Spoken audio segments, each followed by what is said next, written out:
Sebab itu hati-hatilah. Di sekeliling kita sekarang ramai batu api. Yang paling kita takut jenis talang dua muka.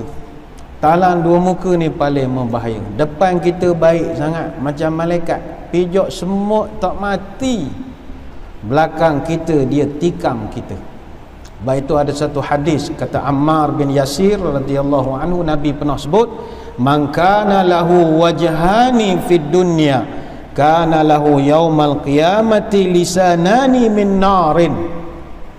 Siapa-siapa yang di dunia dia ada dua muka, maknanya talam dua muka, nescaya di hari akhirat dia akan diberi oleh Allah dua lidah yang dibuat pada neraka, kata Nabi. Hadis riwayat Imam Bukhari.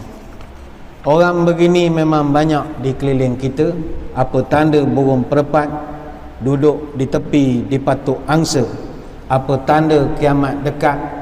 Batu api bermaharaja lela, batu api perangai munafik, tabiat buruk, lidah pun terbalik, berjanji mungkir, beramanah licik, tipu menipu dia pun cerdik, membohong orang dia pun asyik, lidah bercabang hati bercopang, mulut manis hati menengkih, lidah lunak hati tak cedak, di muka elok di belakang berkelok, mulut manis hati bak iblis, mulut ramah hati menyumpah, mulut memuji hati mencaci, mulut bermanis-manis hatinya dendam tak habis-habis, depan kita mengaku sahabat, belakang kita dia menyebat.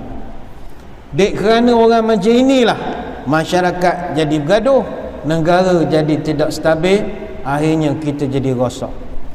Orang-orang macam ni penampilan kadang-kadang baik, beriman di mulut tapi hati berlumut, beriman di lidah tapi hati menyalah, lidah bercabang, langkah menyilang, cakap belecoh, perangai tak senonoh, ke tengah memfitnah, ke tepi berdengki, ke laut menghasut, ke darat mengumpat, ke hulu menipu, ke hilir menyindir, ke atas mengampu, ke bawah melapah, ke gunung menyombong, ke lurah menista, duduk mengutuk, tegak membengkak, berbudi mencaci, bersedekah mencerca, bertaring tengking menengking, berkuku seteru berseteru, berpangkat umpat mengumpat, berharta kata mengata, berduit cubik mencubik, sama keluarga laga melaga, sama kawan makan memakan, sama sahabat sebat menyebat, sama bangsa paksa memaksa, sama sedusun pulun memulun, sama sekampung hasung mengasung, sama sedesa cerca mencerca, sama senegeri iri mengiri. Inilah hasil adu domba, hasutan, batu api, provokasi. Provokasi, ingat, provokasi juga kata ulama adalah an-namimah, orang yang suka provok.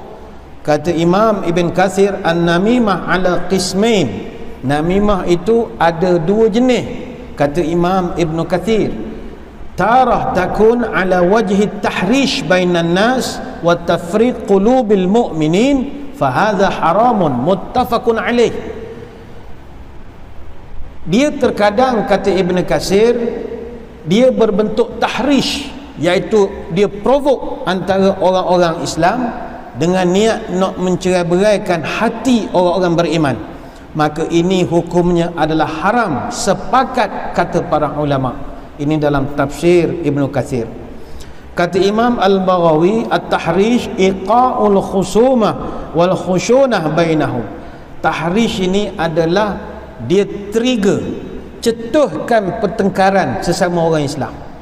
Dia yang memulakan pertengkaran itu. Kata Ibn Athir, at-tahrish al-i'ra'u bainan nas ba'duhum bi ba'd. Tahrish ini adalah kita mengumpan supaya dua kumpulan akan berkelahi, kata Ibn Athir. Ada satu hadis Nabi sebut, orang yang suka provok orang tu asalnya baik, dia provok jadi mengamuk tak tentu arah. Orang yang suka tahrish ini memang dia tiru kerja setan. Sebab tahrish adalah perbuatan syaitan.